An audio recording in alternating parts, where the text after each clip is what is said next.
I'm Nikita Rana and this is Daily Dope on Tech2. It's the election season, but you've already voted for Google and Facebook. Whoever you are, it's likely that you can be categorized into one of two groups. One is information seekers. Number two is information providers. If you're an information seeker, you're likely to go on to Google or Facebook to search for information, either about people, your friends, etc., or about the news, stuff related to your profession, generally whatever you're interested in.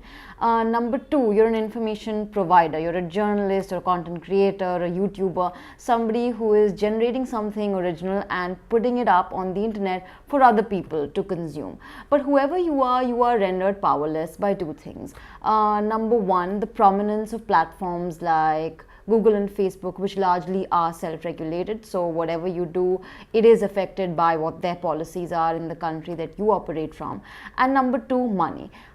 These platforms are driven by ad revenue. So if you don't have too much money, it's unlikely that you'll be able to promote your content. And so unless it's so good that it organically goes viral, it's difficult that whatever you're saying will reach any people at all.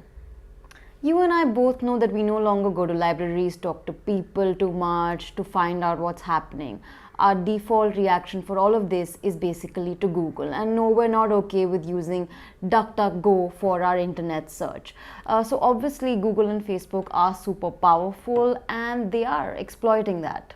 Now, after all the data scandals that you and I both saw unraveling after Brexit and after the US presidential elections in 2016, Facebook and Google have tried to clean up their act. Now, here's an obscure example. In Ireland, we've just seen the result of the referendum on the abortion ban. People have said that they'd like abortion to be legal, which is fine. But this referendum was to happen was announced in January. But it took Google and Facebook until May.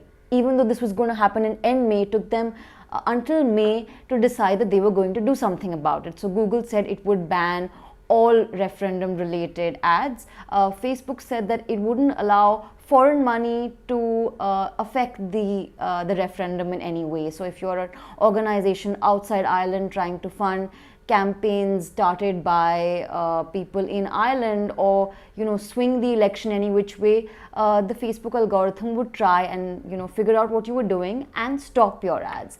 But there are two problems with this. One is that all this started too late. I mean, they're not the police in Hindi films. You are global tech companies, you should have acted earlier.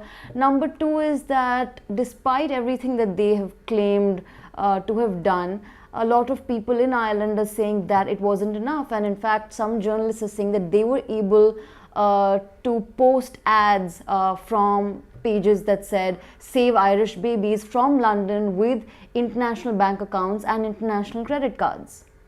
Now, Ireland is a small country. It has only 4.8 million people. I mean, Mumbai has 22 million people. So if these tech companies were not able to demonstrate that they can take action that will lead to meaningful results in a referendum that happened in Ireland, it's unlikely that they will be able to do so to safeguard the sanctity of the vote in the midterms in the United States in November, or when India votes in 2019.